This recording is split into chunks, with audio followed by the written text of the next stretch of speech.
Parang pwede nilang inikot ng kanilang mga mata ang paligid. Ano mang mali na kanilang makita, pwede ng parusa. Wala pa Isidro, ngunit sa bawat araw, bawat oras, bawat sandali, panganib ang naghanda para sa atin. Kailangan natin maging maingat sa lahat ng ating kilos. Ano mo ba? Sa bawat sandali nakikita kita, parang gusto mapagalit ng oras.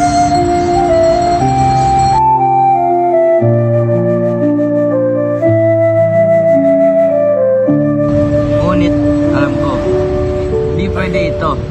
Ang mundo ito'y mapang-api at ako ang bahagi ng problema yun. Kung may kasalanan magmahal, hayaan mo maging makasalanan ka. Isidro, sa tingin ko, may limitasyon ang tapang ng tao. Kapag nalaman nila ang ating lihim, kamatayan ang kapalis. Kung gusto kong mamatay kaysa mabuhay na wala ka sa piling ko.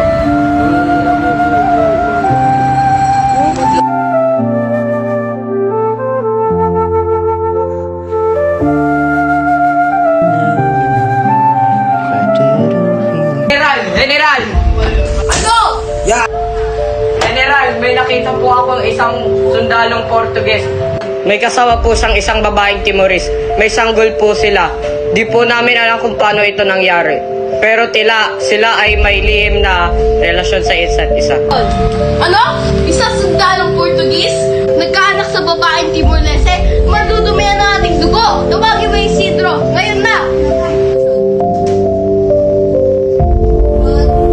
Ano ang naririnig ko sa kasama mo? Nakipagtalik ka sa babaeng Timor-Leste. General, hindi ko po ito kasalanan. Ang babae ito ay laruan lamang. Na pwede ko patayin ng kahit anong oras at araw. Kung ganon, patunayan mo sa akin. Patayin mo ang babae. At kung hindi mo yung magagawa, alam mo naman nangyari sa'yo.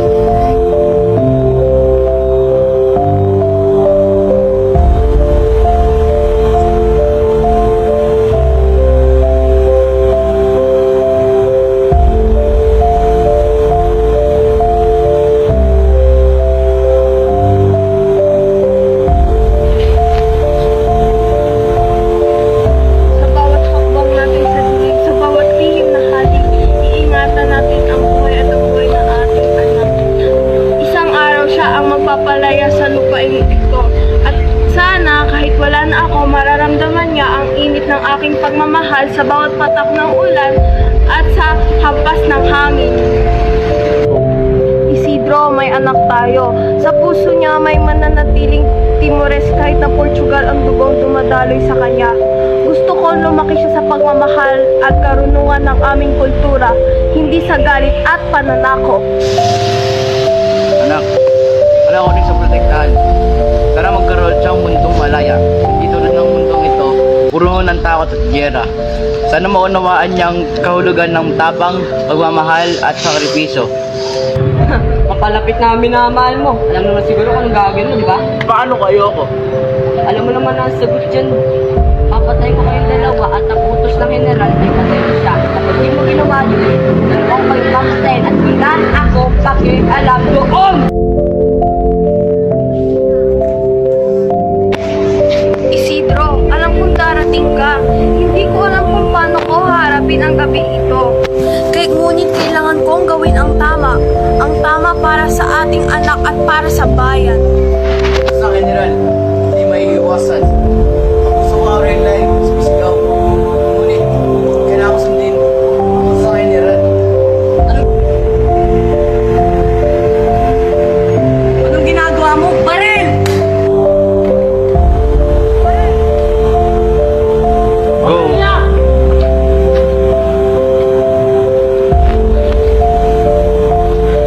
Anong ginagawa mo? Ang utos ng general patayin, hindi lang bingin! Bunyeta!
pinatay ng isang Portuguese na sundalo.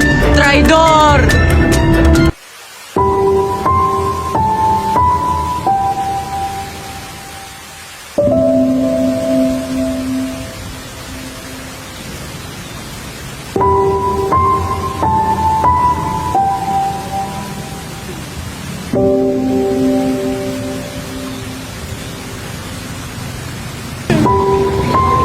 Inais ako ipagtapat sa'yo. Makakuni ni Ragpereras. Ano? Totoo nga aking sinasabi, Tomas. Hindi kita nililinlang. Itinuro sa akin ang panlilinlang at taktika ng mali-mali. Ngunit sa bawat hakbang ko sa samahan, nararamdaman ko ang mga dugo ng bigat ng mga inosente. Dugo ng mga Timoris. Dugo na dapat hindi ko baliwalain. John! Tomas! Anong iyong ibig sabihin, Inayos Imelda? Sumama ka sa samahan upang traidorin lang kami sa uli at patayin? Hindi, Tomas! Hindi, ano? Sabi mo! Pakinig ka muna sa aking mga hinain. Tomas, anong tama? Ang sundin ng utos ng ama ko o sundin ang utos ng puso ko? Na nakikita, kabutihan na dala nila. Hindi ko kayang maging rason na malapang wala ang kanilang liwanag.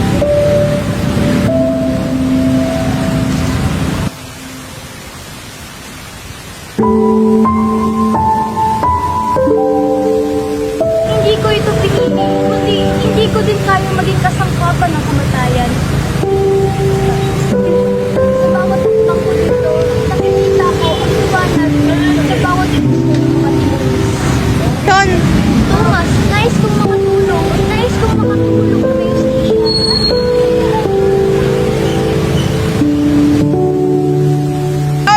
Handa na ako.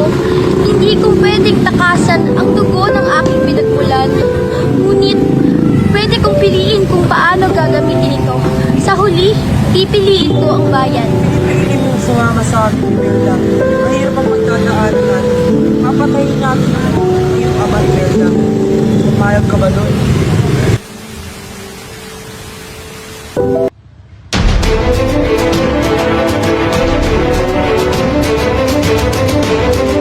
Alam ko ba sa mga presentral?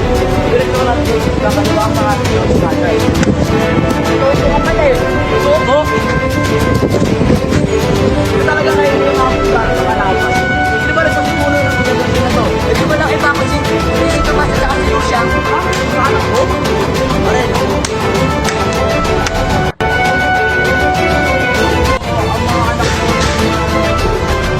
At yung tanda mo. Ang anak ko. Dinitan nila ako. Hindi ko maiwasan ang ulo ng general. Ulo nila akong sinabi ng anak ko. Ingat ka lang! Dapat di mo sinunod!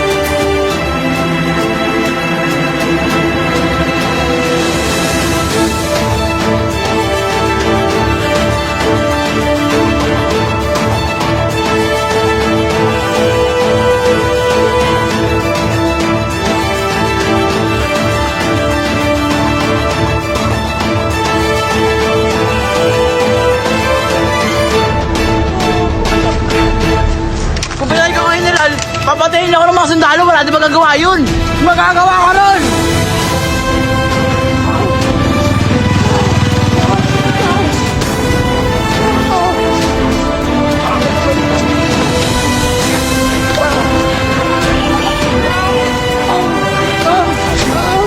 Wala magagawa! May magagawa ka nun!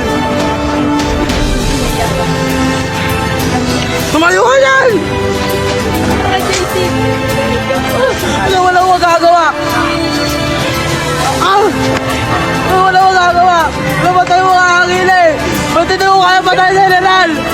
Ano magagawa?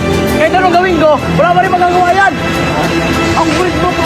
Garang, ano pa ulit-ulit? Ikaw ay ang mali!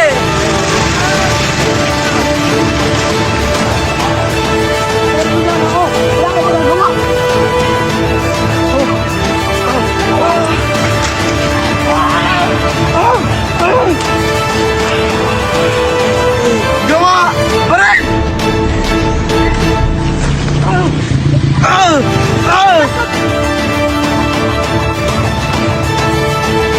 Papatayin na kita. Tanda ng pagpatay mo sa aking magulang. Pasensya na anak. Pasensya. Wala akong magagawa.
Please, okay ka lang?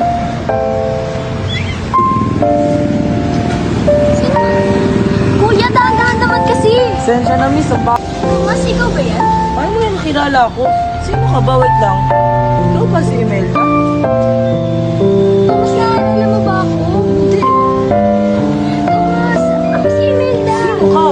Ako si Imelda Pereras. Pereras? Si anong pinagsasabi mo? Hindi nga kita.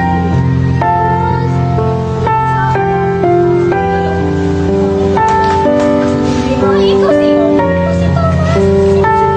Anak ka ni Aurelia tsaka ni Isidro. Hindi mo ba ako naaalala?